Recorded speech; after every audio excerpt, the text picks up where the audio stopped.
Hello everyone. After higher mental function and the cranial nerve examination and motor system, today I am going to tell you the details of sensory system, neonatal reflexes and skull spine. In sensory system examination, basically its role in the newborn baby is very limited, but we can perform sensory system examination by observing the response to the touch and if it is required then only to the pain. By both, we can assess the brain and peripheral sensory system function. And in response to the touch, we have to just touch the face, limb, and trunk either with the finger or with the cotton tip. And we have to observe the facial expression and the change in the behavior. If required, then only we will see the response to the pain if baby is comatose and we are willing to assess the conscious level, then only we will perform this test. And this baby will either cry or extremity withdrawal response will occur whenever we will give the painful stimulus to the baby. After sensory system examination, we have to perform the neonatal reflexes, also known as primitive reflexes or release reflexes. These are the brainstem mediated automatic movement in the newborn baby.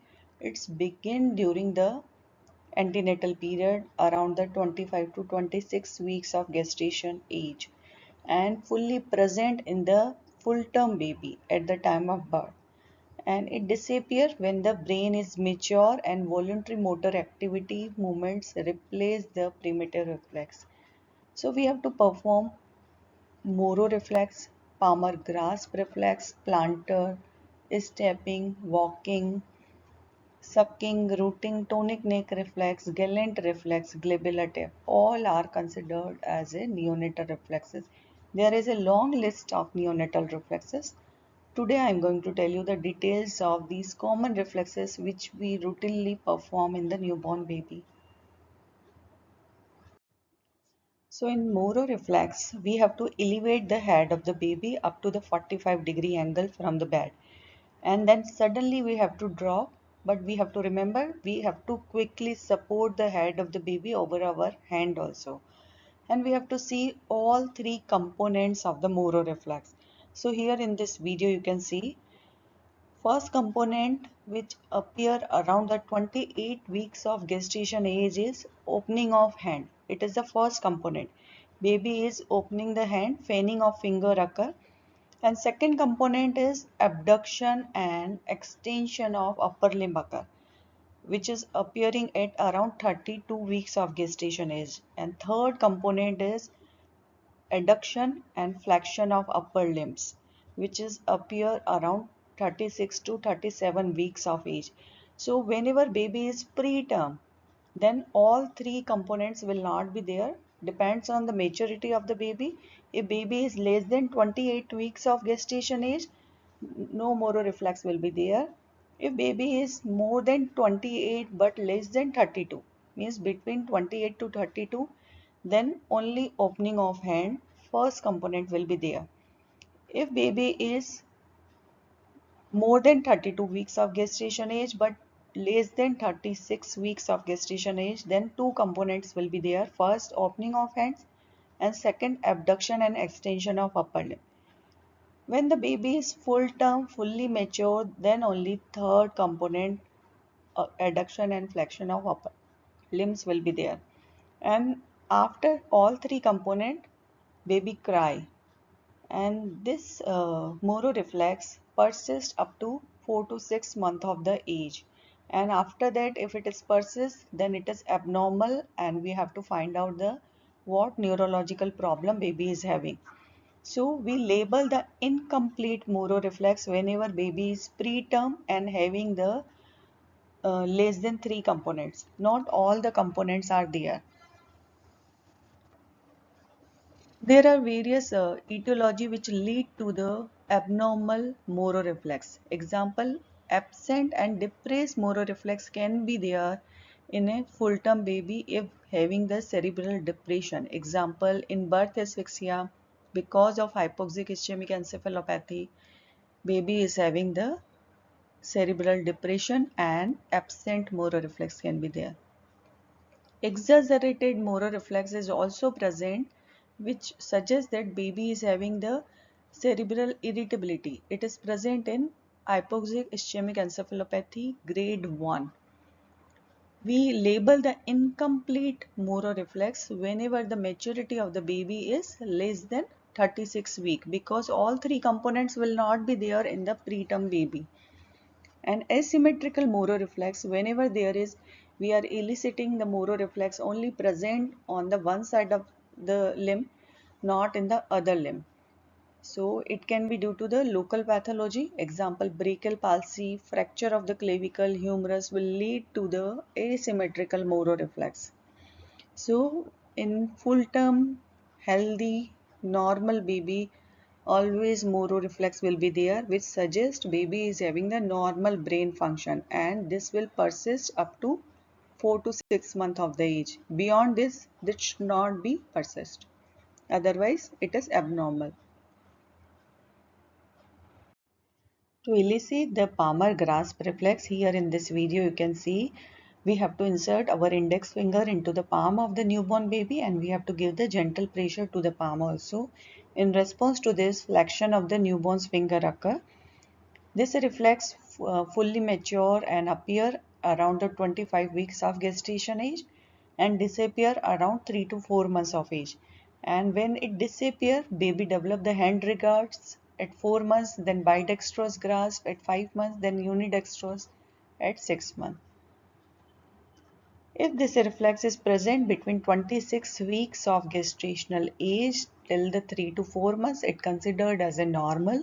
If it is symmetrically absent during this duration, that means baby is having the any brain lesion. Example, maybe because of severe birth asphyxia, any brain injury at the time of birth, or intracranial hemorrhage. If it is asymmetrically absent, one side it is present and one side it is absent, then we have to think about any local pathology, any peripheral nerve root or plexus injury, or maybe because of spinal cord involvement. In more than 6 months of age baby, if it is symmetrically present, that means baby is having the spastic cerebral palsy, and mostly in the quadriplegic CP child, this reflex persists even after the 6 months of age. If it is asymmetrically present after the 6 month of age, that means baby is having the hemiplegic spastic CP. So persistence of Palmar grasp reflex beyond 6 month of age, we should suspect about the cerebral palsy.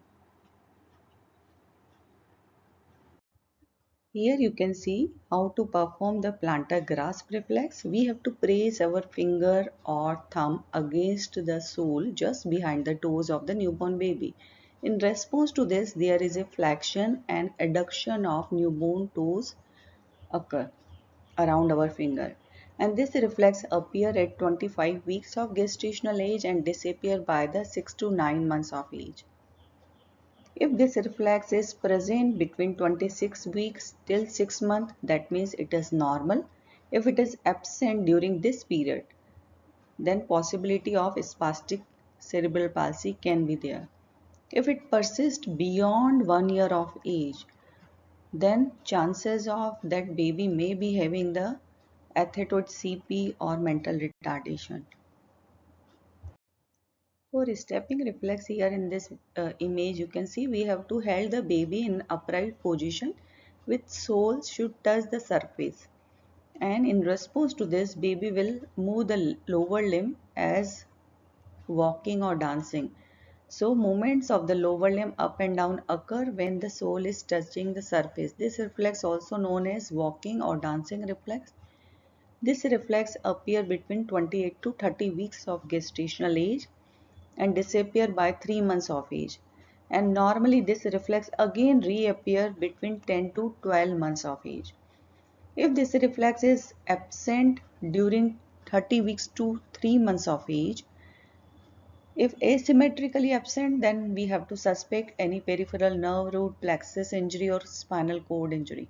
If symmetrically this reflex is absent during 30 weeks of gestational age to 3 months of age, That means baby is having any CNS depression, example in severe birth asphyxia, or any drug intake during the antenatal period by the mothers, example opiates. So we should suspect all these causes whenever it is absent. For sucking reflex, here in this image and in this video you can see either examiner just keep the finger in the mouth and finger is touching the palate of the baby's mouth, or when baby is taking the breastfeeding, then breast nipple is touching the palate of the baby's mouth. It stimulates the sucking reflex and baby is having the strong rapid sucking movement of the mouth. This reflex appear between 32 to 34 weeks of gestational age and fully mature by 34 to 36 weeks and disappear by 3 months of age, really persists beyond 1 year. After 3 months of age, the sucking of the baby is result of the conscious effort, no longer it is a reflex, and before 3 months it is the sucking reflex, just touching the palate baby will start the sucking movements, while after 3 months baby is doing the sucking by the conscious efforts.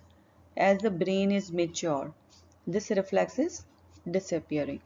And before 34 weeks of gestation age, in preterm baby, this reflex is not very coordinated with the uh, swallowing, and it is not easy to give the breastfeeding in less than 34 weeks of gestational age. So coordinated sucking swallowing reflex appear between 34 to 36 weeks, and by that time we can give the breastfeeding very easily.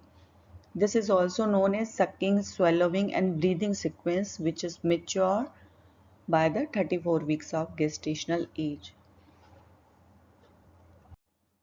In rooting reflex, we have to keep our finger over the cheek near the mouth, and in response to this, baby will turn the face toward the finger and open the mouth also. This reflex is also known as search reflex. This reflex helps in the baby to get the breastfeeding, to localize the nipple. And this reflex appear between 28 to 30 weeks of gestational age and disappear by the 4 months of age. Rarely it persists beyond 12 months. This reflex normally present between 28 weeks to till 4 months of age. If it is not present, that means baby is having the CNS depression, any neurological disorder. If this reflex persists after 12 months, that means baby is having the hypersensitivity around the lips and mouth, or baby may be developing the any social, speech or learning problems and difficulty with the solid foods, and baby can become the messy eater or dribbling. These kind of problems can be there whenever this reflex persists beyond 12 months. Then asymmetrical tonic neck reflex, also known as fencing reflex, we have to rotate the neonate's head toward the one side.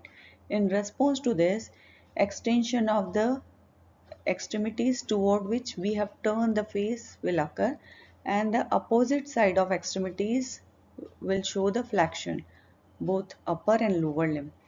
This reflex appear around 18 weeks of gestational age and disappear by the 4 to 6 month of age, and it is fully mature and prominently present between 1 to 3 months of age.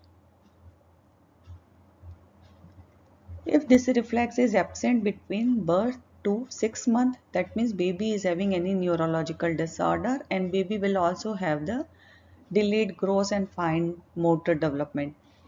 If it is present beyond 6 months of age, that means baby will develop the either difficulty in learning to read and difficulty in visual coordination, and baby can also develop the scoliosis or dislocation of femoral head. All these complications can also occur if this reflex persists beyond 6 months of age. In spinal galant reflex, also known as trunk incurvation reflex, we have to hold the newborn in ventral suspension and we have to strike along the one side of lower spine from pelvis toward the neck, and in response to this, newborn will laterally flex the spine and also raise the hip toward the stimulated side. Again, see in this video, baby is turning the spine toward the stimulated side and also raising the hip. This reflex appear around 20 weeks of gestational age and disappear by the 6th month of age. Maximum it can persist up to 12 months.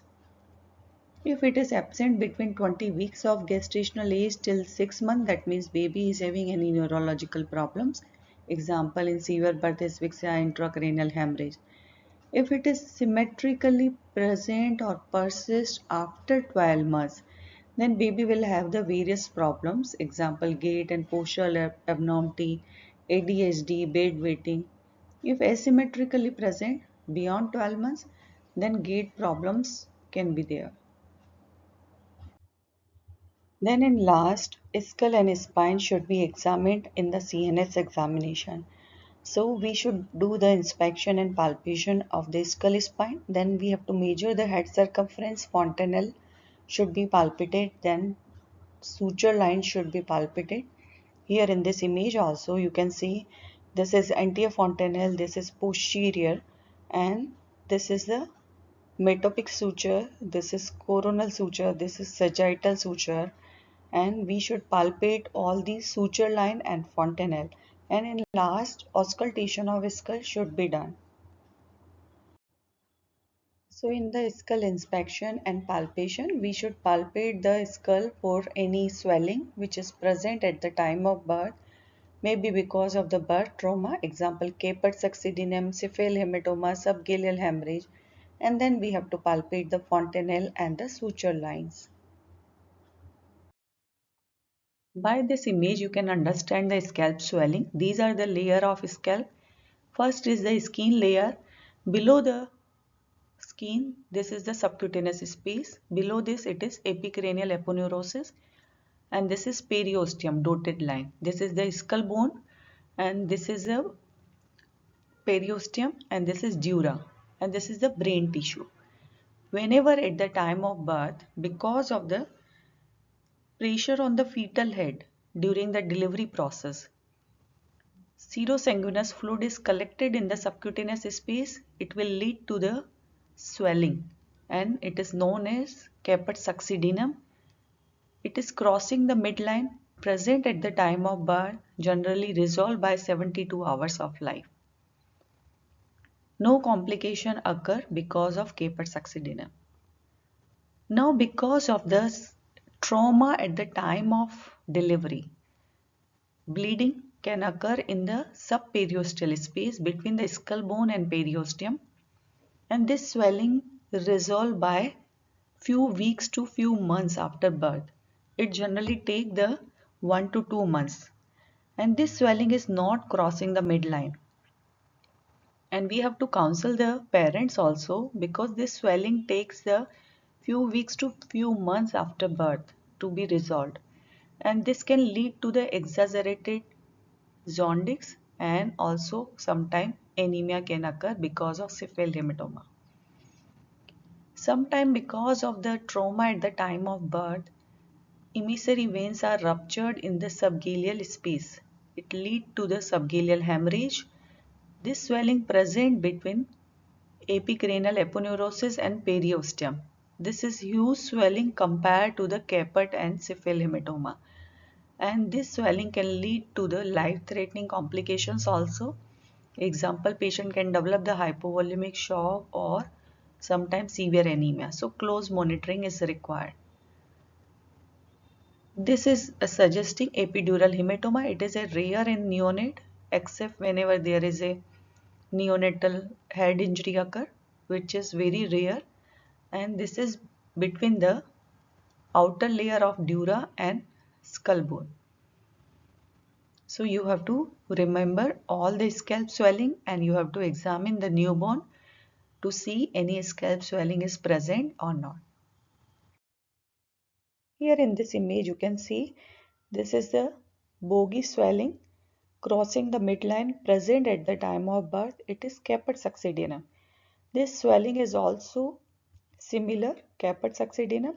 Here in this image you can see the swelling which is not crossing the midline form. It is cephale hematoma. Now here you can see, other than this swelling, we have to see any other swelling is present over the scalp. So this swelling is encephalocele, present over the occipital bone. And this baby is having anencephaly. So we have to mention whenever we are doing the head-to-toe examination, if any abnormal finding is there. Then spine should be examined. Here in this video you can see for any abnormal finding, if it is visible, then we have to mention. So these two are the images of spina bifida aperta. Here you can see this is meningomyelocele. Neural tissue is also visible. This is meninges and this is neural tissue. So this is meningomyelocele. These two are the spina bifida occulta. Here the skin covering the swelling, and this is the closed vertebral defect. This hair tuft also suggests patient may be having the spina bifida occulta. After skull spine inspection, we should measure the head circumference to see the head size is normal or not. Always we should measure the head circumference after 24 hours of birth because molding occurs. And we have to keep the non-stretchable measuring tape in front, above the eyebrows at the supraorbital ridge, and here also above the ear and posteriorly over the occipital protuberance. If it is between 33 to 37 centimeter in normal full-term baby, that means head size is normal between 10 to 90th percentile. If head circumference is less than -3 SD, that means baby is having microcephaly. If more than 2 standard deviation, that means macrocephaly. Then we should palpate the fontanelle. Details of the fontanelle palpation I have already covered in the head-to-toe examination of the newborn baby. Then we should palpate the sutures. Here in this video you can see we have to palpate and we should see that the gap between the both the suture line, it is approximately less than 1 centimeter in the newborn baby. At the time of birth, head molding occur and it can cause the overriding overlap of the suture line, which normalize in the first 1 week of the life. So whenever there is a overlapping, it is a normal finding. But in craniosynostosis, where the premature closure of the suture line occur, there is a feeling of ridge occur, and baby is also having the microcephaly, small head size. And whenever these suture line are separated more than 1 centimeter, then we should suspect the raised intracranial pressure, and this is very common in the hydrocephalus. So the gap between the suture line more than 1 centimeter, widely split and open suture line with the full fontanelle, always we should suspect the raised intracranial pressure due to various causes, example in the hydrocephalus or if the patient is having any CNS infection. Then in last, we have to perform the auscultation of skull and transillumination test. If any abnormal finding is there, which is commonly present with the various congenital malformation, then we have to mention. Thank you so much. This is all about the CNS examination in the newborn baby. Today I have covered the sensory system, neonatal reflexes and skull spine.